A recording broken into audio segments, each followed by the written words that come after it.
What's up guys? So ngayon matutunghayan natin ang prediksyon ni Rudy Baldwin no sa taong 2026. So sa prediction ito, marami tayong matutuklasan na mangyayari sa mundo, hindi lang sa Pilipinas, no, na mga kakaibang pangyayari. So kung ngayong taong 2025 marami na po nangyayari ng mga lindol, mga bagyo, ano pa, sa 2026 no mas malala pa. So pakinggan natin yung pahayag at yung babala ni Rudy Baldwin para sa taong 2026.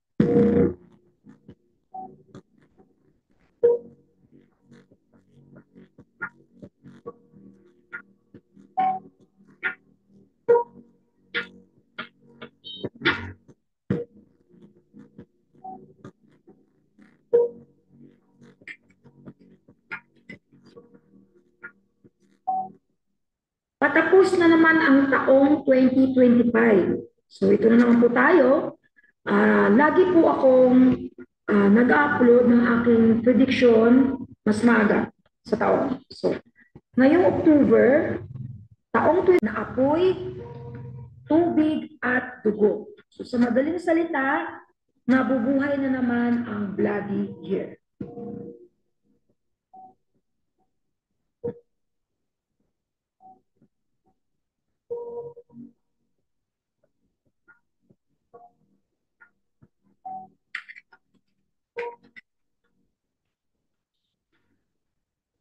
Ngayon, uunahin muna natin yung kalamidad. Pagdating sa hamon ng kalikasan, hindi lahat na mag-alive bago sumapit ang 2026. Dahil pag hindi, Grabe, malala to ba? Kasi sabi ni Rudy Baldwin, ah malakas na ano talaga mangyayaring bagyo, no? Mas malakas pa kaysa kay Yolanda. So nakaraang taon o mga nakaraang taon nung nung hagupit na bagyong Yolanda, maraming mga bahay ang nasira, mga infrastructure, at saka meron din mga buhay na nawala. So sa taong 2026, no, sabi ni Rudy Baldwin, so mas maigi na masolusyonan itong mga issues sa flood control kasi pag aabot sa 2026, delikado talaga. So dapat pagsikapan ng gobyerno na masolusyonan ito ngayong taong 2025 para pagpasok ng 2026, at least hindi maging malala ang mangyayari. So ito yung babala ni Rudy Baldwin, no? ako, ewan ko lang. Kasi hindi mabilang ko yung mga nasawi dahil sa hamon ng kalikasan, dahil sa bagyo, dahil sa hindi ko na mabilang. Saka ito pa ang problema natin, guys. Sa taong 2026, halos lahat ng bagyo sinabayan ng lindol. Ito yung pinaka-worst talaga dito. Kasi inuulit-ulit ko yung vision ko, inintindi ko siya na mabuti. 2026. So ito yung malala, no? May bagyo na, tapos meron pang kasabay na lindol. Ito yung nangyayari even ngayon sa 2025. So ito yung maging mas malala pa sa 2026 ayon sa prediction or vision ni Rudy Baldwin. Talagang yung bagyo, kahit umuulan lang siya, may bagyo na habagat lang ang dating, malakas ang buhos ng ulan, pero sinasabayan ng mga ilang paglilindol. Dapat kayo maging handa talaga kasi ang daming gumuhong na lupa, lalo na sa lugar ng Aklan, Abra, Baguio. Kumbaga marami pa katulad ng Pangasinan, Zamboanga, Marawi, Batanes, Bicol. Paghandaan po ninyo sa taong 2026. Tapos ito pa, maging mahanda din ng mga Visayas ha, kasi itong taong 2026 matindi ang bagsik ng tubig. Matindi ang bagsik ng apoy, so mag-ingat po kayo lahat ha, lalo na yung hangin. Ang hindi nga lang talaga ang nagustuhan ko dito, yung bagyo dito, tsaka yung pag-ulan, nasabayan ng lindol. Yun yung nakakatakot kasi sa part na yun. Malinaw kasi na kasing bagsik yung bagyo talaga ni Gumi at ni Yolanda. Kung natandaan nyo, nabanggit ko nung ano, itong prediction ko ng 2025, pero mangyayari kasi nakita ko sa vision, kaya dapat na paghandaan, wala pong masama na manalangin tayo na huwag mangyari. Alright, so itong the big one, ito yung pinakamalala na mangyayari sa mundo kasi parang matutunaw no ang mundo nito. Kung magkaroon man ng lindol, ito yung mga lindol na mas malala pa sa mga nagdaan ng mga lindol, no? At yung big one, grabe talaga ang pinsala nito sa buong mundo. At pagdasal natin na hindi ito mangyayari, no? Pero sa prediction ni Rudy Baldwin, so posible na mangyari ang the big one sa taong 2026. Matinding babala to, no? Anim na inactive na mga volcanoes, no? Ay maging aktibo o magkakaroon ng eruption. Tapos magkakaroon din ng tsunami hindi lang sa bansang Pilipinas kundi maging sa ibang bansa, no, kagaya ng Indonesia at ano pa. So kailangan talaga natin mag-ingat sa taong 2026. Tsunami ulit, pero hindi ako nagbanggit na mag-ingat kayo kasi mataas talaga ang antas ng krimen. Mataas din ang bilang sa balita. Alisin nyo muna, alamin nyo muna kung anong background bago nyo po siya kukunin. Mataas ang tama po yun. Ito dumating na naman yung, mataas na naman ang bilang ng depression, magpatiwakal, may krimen na OFW na sinumog, tapos meron pang OFW na biktima ng accident, meron pa dito krimen sa apoy at tubig. May OFW na biktima ng krimen sa tubig at apoy.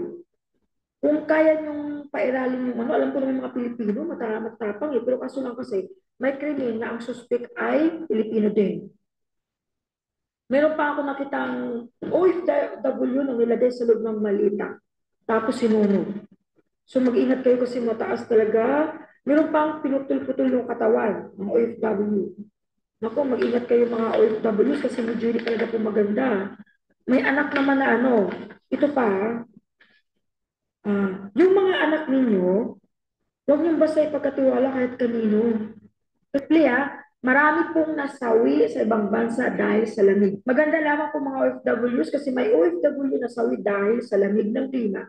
Marami nasawi po talaga sa ibang bansa pagdating po sa hamon ng kalikasan. Pero sa kalikasan, pagdating naman sa showbiz, maraming nasawi mga taga-Hollywood. Bukod sa ibang bansa, mas mataas ang bilang ng mga kilalang artista, kilalang Hollywood na nasawi. Mga sikat, mostly Hollywood. Sa ibang bansa, mostly mga Hollywood ang maraming bilang ng mga nasawi. So, pumangalawa lang yung Korea, sumunod yung Taiwan, Thailand, Hong Kong, yun.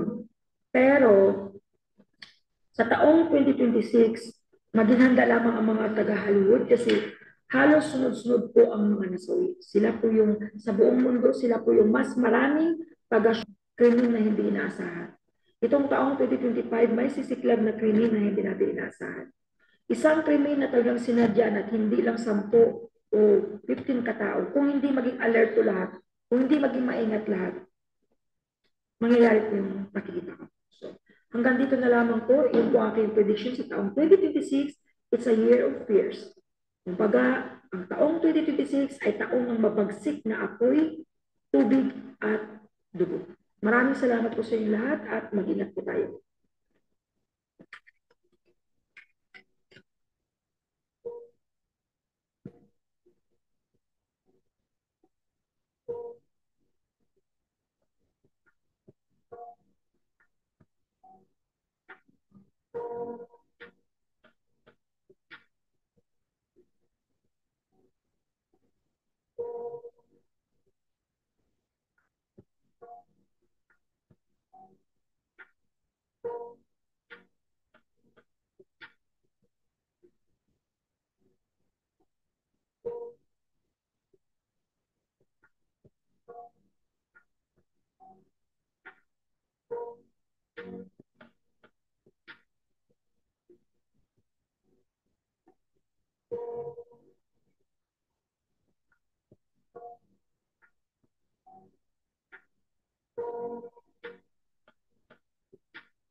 tandaan po natin na itong mga prediction na to ay hindi